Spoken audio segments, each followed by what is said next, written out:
ধনুরাশির জাতক জাতিকাদের আমি এডুকেশন নিয়ে যথেষ্ট রিসার্চ করলাম এবং এন্ড অফ দ্য ডে গিয়ে যে জায়গাটাই আমি আটকে গেলাম, যে জায়গাটায় গিয়ে আমি স্থির মতামতে এলাম যে ধনুরাশির যাদের কম্পিটিটিভ এক্সামিনেশনে অ্যাপিয়ার করতে হচ্ছে, একের পর এক পরীক্ষা দিচ্ছেন, কিছু পরীক্ষায় হয়তো উত্তীর্ণ হয়েছেন কিন্তু একটা লার্জ নাম্বার অফ এক্সামিনেশনে আপনি ফেলিওর হলেন। একাধিক পরীক্ষা আপনি অ্যাটেন্ড করলেন, একাধিক বিষয়ের সাথে আপনি সংযুক্ত হলেন, কিন্তু একটা জায়গায় গিয়ে যেন আপনার ব্যর্থতা চলে এলো।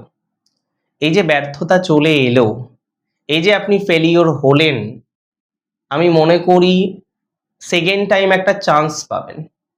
যদিও বিগত বছরে ধনুরাশি জাতক জাতিকারা আমি খেয়াল করলাম তারা না মানে সুযোগ একটা পেয়েছিলেন, যদিও তার থেকে বেটার সুযোগের আশায় আমি বলবো আপনি সুযোগটা হাতছাড়া করে ফেলেছেন।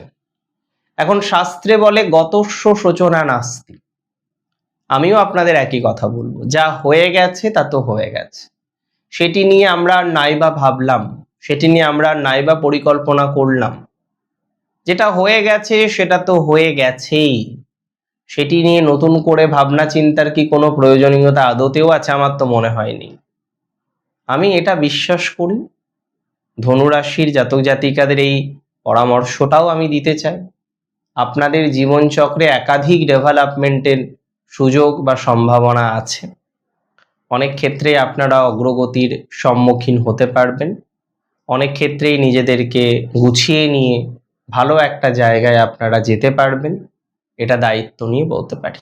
ধনুরাশির এই সময় এডুকেশনাল জায়গাটা ভালো, শিক্ষা সংক্রান্ত বিষয়ে ধনু পিছিয়ে থাকবে না, উপরন্তু শিক্ষা সংক্রান্ত বিষয়ে ধনুরাশির অগ্রগতি আমরা দেখতে পারবো। শিক্ষা সংক্রান্ত বিষয়ে ধনুরাশির যেটা হাতছাড়া হয়েছে, যে সুযোগটা এসেও আপনি কাজে লাগাতে পারেন, এবং বিশেষ করে বেশ কিছু বিদেশের সুযোগ আপনি পেয়েছিলেন কিন্তু বিদেশের সুযোগগুলো কাজে লাগানো যায়নি।